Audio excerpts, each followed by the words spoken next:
કે કામ ક્રોધાદી અંતઃ શત્રુઓ રૂપી ઝેર નીકળી જાય, શુદ્ધાત્મા થાય અને પરમાત્માને મળે.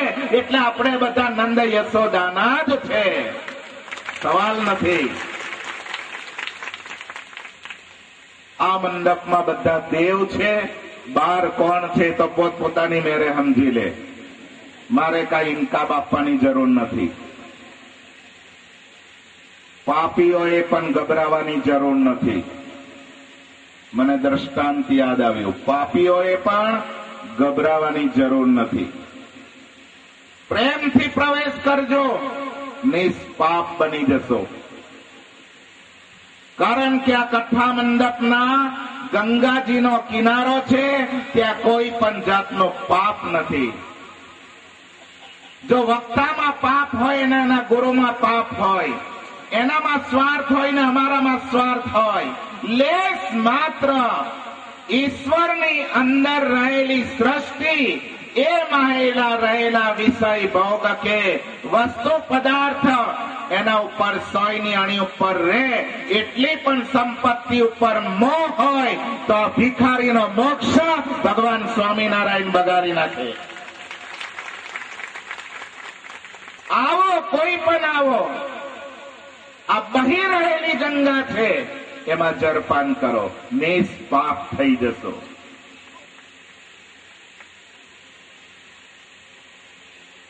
એક બહુ પાપી, બહુ એટલે બહુ પાપી એવો દુષ્ટાત્મા હતો કે આખી જિંદગી પર્યંત એને પાપ જ કર્યા.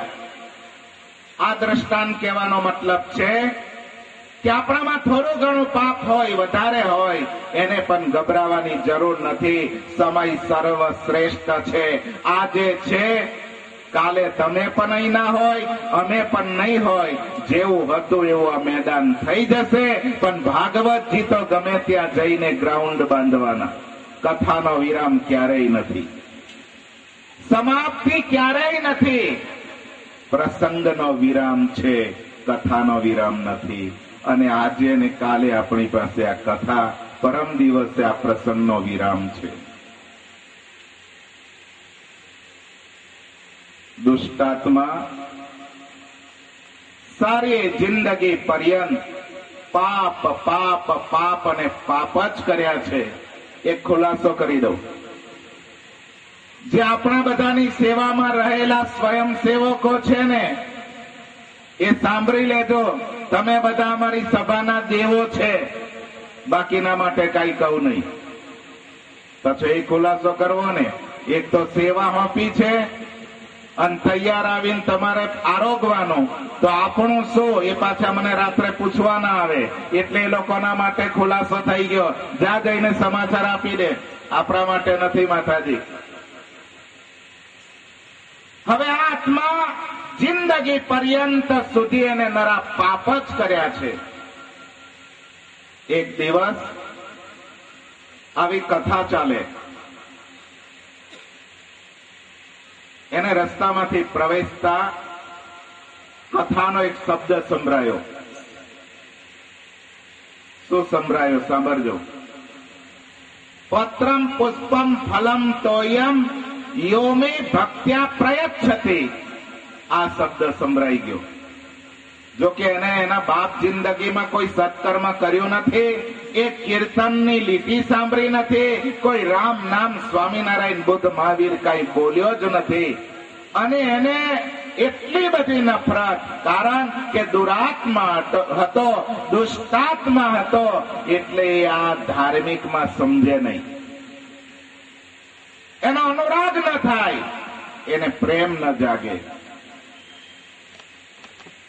છતાંય એના કાનમાં આ શબ્દ સંભળાયો, પત્રમ પુષ્પમ ફલમ તોયમ યો મે ભક્ત્યા પ્રયચ્છતે. કથાકારના મુખમાંથી નીકળેલા શબ્દ એના કાનમાં સંભળાઈ ગયા. ભગવાનનો કરવો એને પાછી ઠોકર વાગે. એટલે જે ઠોકર વાગેલીને અંગૂઠાને પકડીને જ્યાં એનો દુઃખ વેઠવા લાગ્યો, ત્યાં આ શ્લોક શબ્દનો અર્થ પાછો વક્તાશ્રીએ કર્યો એ સંભળાઈ ગયો. કોઈ પણ જીવાત્મા હોય, પ્રેમ ભાવથી એક તુલસીનું પાન કે પુષ્પનું પાન ભગવાનને અર્પણ કરે છે તો ભગવાન એનો પ્રેમથી સ્વીકારે છે. આ પણ એને સમજાઈ ગયું.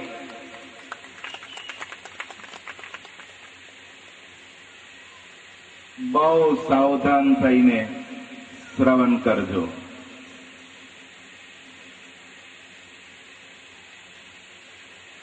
આજકાલ શાસ્ત્રના અનર્થ તર્કજીવી શાસ્ત્રના જાણકાર અર્થઘટન અલગ અલગ કરે છે.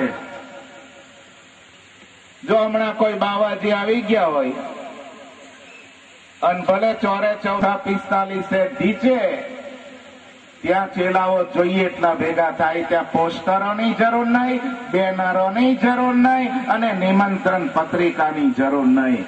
બેટાઓ કળિયુગના ત્યાં એકદમ તોરું વળી જાય અને બાપુ પછી બેસી જાય.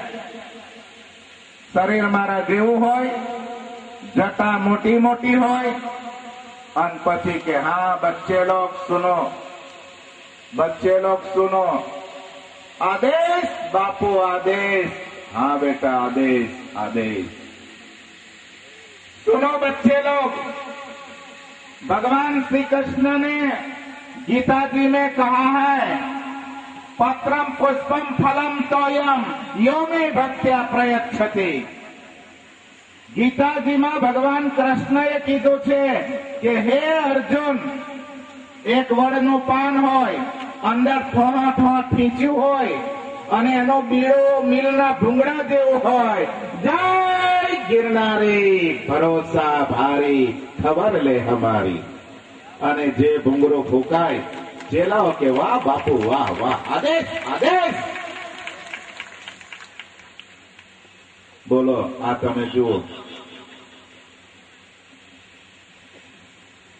હવે અહીં આપણે નિમંત્રણ આપવું પડે, કારણ અસુર અને દૈવી કોણ વધારે હોય એ તમે સમજી લો.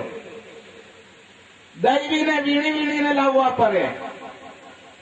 આ લોકોને નિમંત્રણની જરૂર નથી. બીજી વાત, આજે તો ભજન છે. હા ભજન છે, હા આટલી મંડળી આવવાની છે, આવવા દો.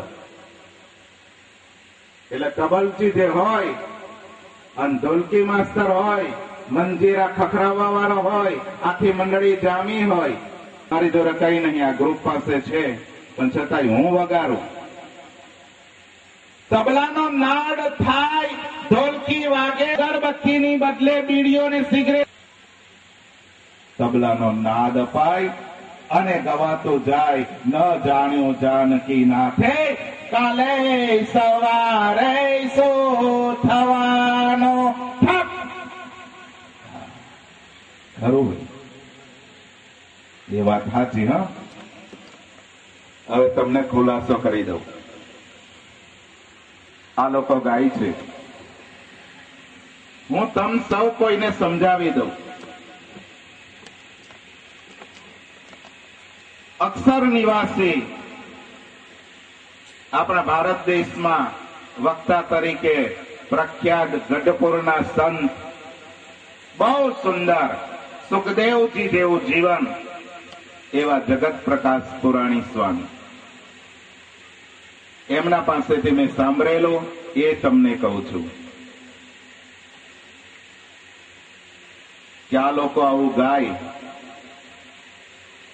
તો હવે હું તમને એમ કહું છું કે ભગવાન કેવો? ભૂત ભવિષ્ય અને વર્તમાનને જાણનારો, એ અંતર્યામી કહેવાય. તો હવે કેમ કહેવાય કે આવતીકાલે સવારે શું થવાનું એ રામને ખબર નથી? જો રામને ખબર ન હોય તો એને રઘુનાથજી કહેવાય કેમ? હવે સમજો. આવા ઘણા લોકો છે